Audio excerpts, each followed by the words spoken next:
Welcome to Love Them Knives. And you know what? I got a couple of Tenable knives, okay? And they just said, hey, we're going to send you the Kryo. Okay, well, of course, the Kryo is a concept knife, right? It's been out. Kim Ning is the designer, correct? And I go, oh yeah, the Kryo. You know that, correct? And then I took the knife out of the box of this Tenable thing, and I'm going, that's a Kryo? Am I losing? I don't know. Maybe I warped into a different dimension or something. Look at that. There's no what? Look at the blade shape. That's not it. I guess the rest of it kind of is. But this is all different, you know? And even if you don't get the Ultim with the Damascus, yeah, it's this blade shape. Still a big knife though, right? But this is really strange how this has morphed. Kim Ning, same designer. Very odd crossbar lock. Let's go to the tabletop, take a look. A closer look, that's for sure. Okay, so what is this about? The Kryo, right? Kryo, 3.58. I mean, it's a full-size knife, right? Kim Ning design, okay. Right? You get that. But now I'm kind of having a freak out because that knife is not this knife. Okay, the handle. Okay, thank you very much. A little bit. I mean, this is a little squared off and not exactly, but okay, it's close, right? But that blade is not that blade. This is the Tenables one, all right? This is the Tenables one, and by the way, you can get this in any variant,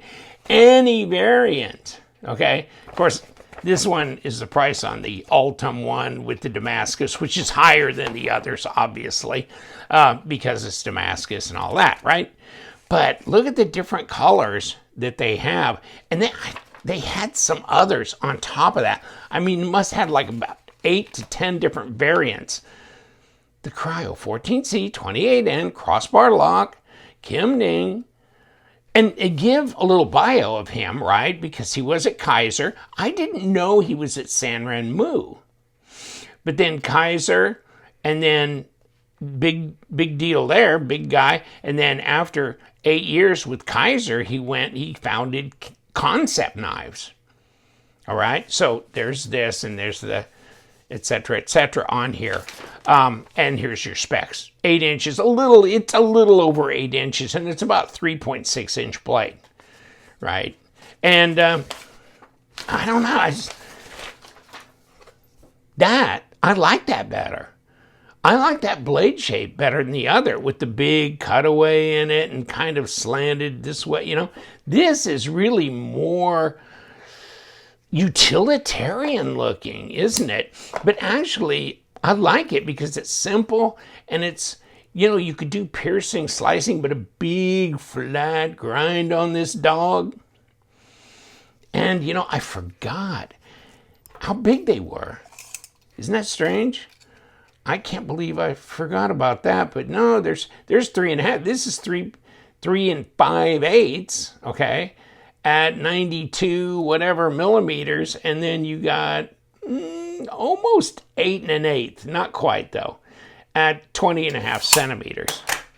So it's if this is full size, this is full size, right? These are pretty damn close.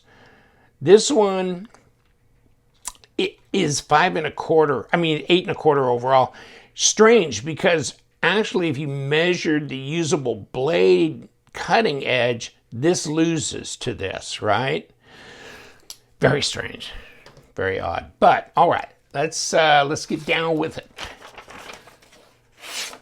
And yes, it's sharp.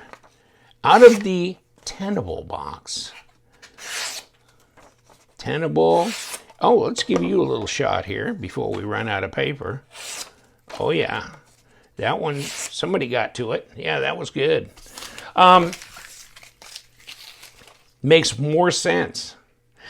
Tell you the truth, I mean, you know, just between you and me, I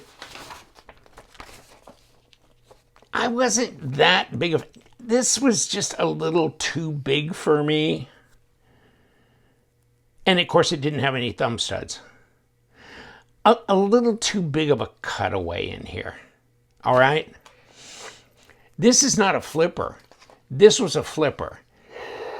I really, and this had no thumbs. This I liked. I mean, tell you the truth, I like this one better.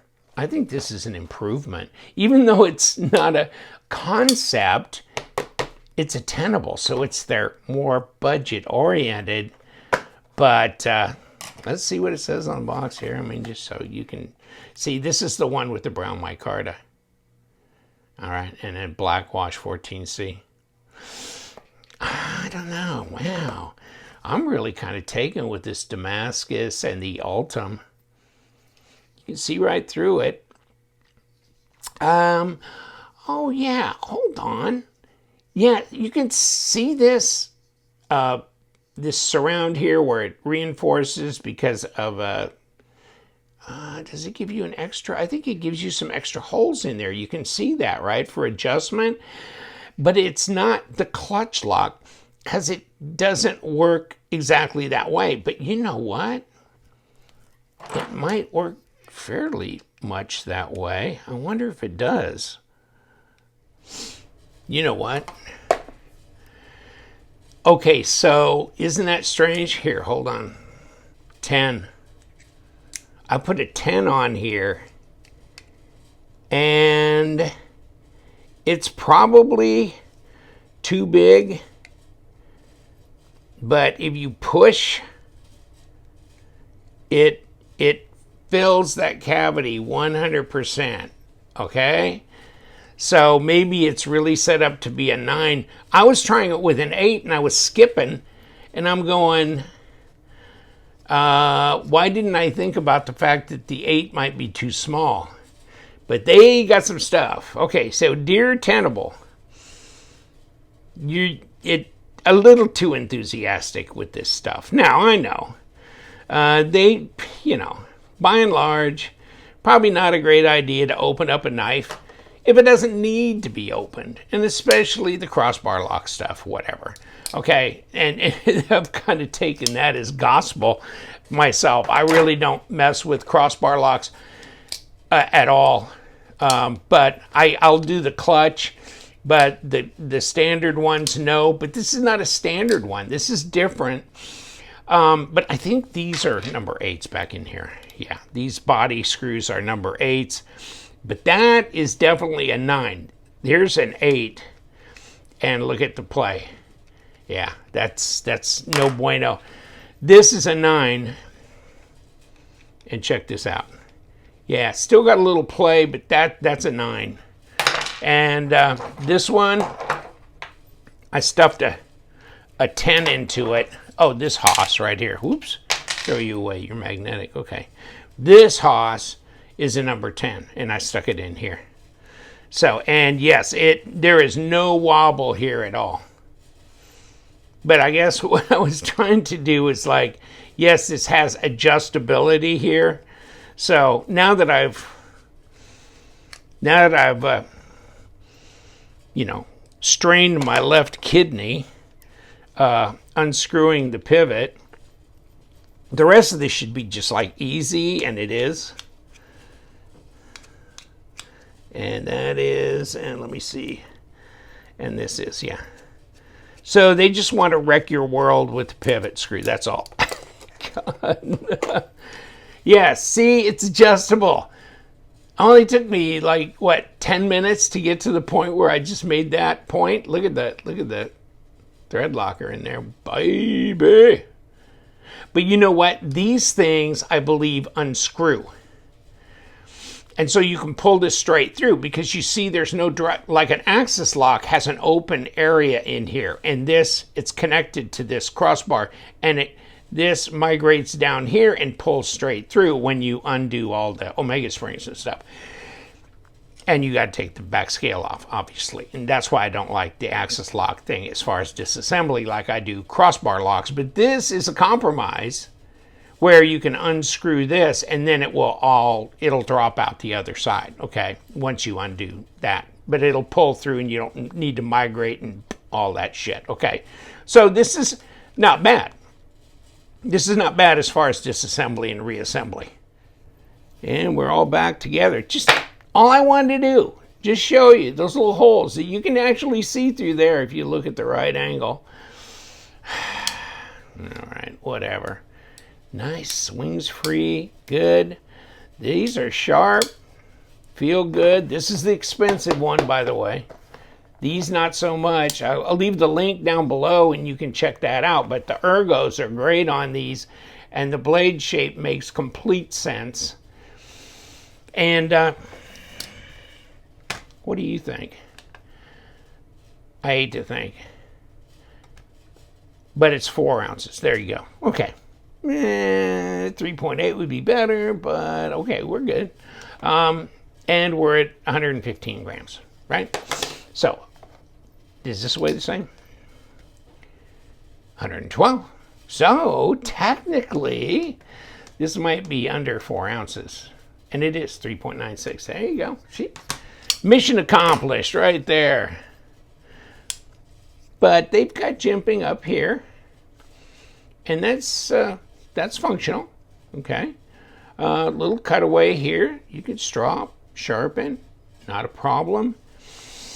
Proud liners, so they're not nested or anything, but they are skeletonized, so that's easy. And look at this. Standoffs are nice and husky, aren't they? Yes, they are. Pocket clip, of course, reversible. Easy, one-handed operation. Yeah, there you go. I like it. This is an improvement. I don't know if they meant that to be that way, but it is definitely an improvement. Didn't like the old blade design that much, but this, yes, this is nice. And all the variants, I think a couple of them are in aluminum, so if you like the aluminum, you can do that. You can do this PEI or Ultim. You can do micarta, G10, whatever you want. And still, the Tenable. And what it does in the box, what goes in the box, my friend. Let's kick this out. And of course, that, I don't know, I guess it's just filler. They put them in there. And then they got an inner little plastic piece that says Tenable on it, right? And then it goes into a bubble thing, and then it goes into, oh, you get another set of Omega springs. Yeah, but of course. I mean, why not, right? And anything else? Of course, we got the paperwork crammed down there. And of course, there's a microfiber cloth, which just came out right here. So you got that. There's your paperwork, Omega springs, double bubble, and the padding, and the keep dry pouch. Everything's there. Nice. Not overly fancy packaging, but it does the job. Both of them, very interesting. The Kryo has changed. That should be my title. The Kryo is dead, long live the new Kryo, I guess, right? I would be interesting to see if Concept comes out with this blade shape in an upper scale, like 20 CV or something like that. That'd be interesting to see, wouldn't it?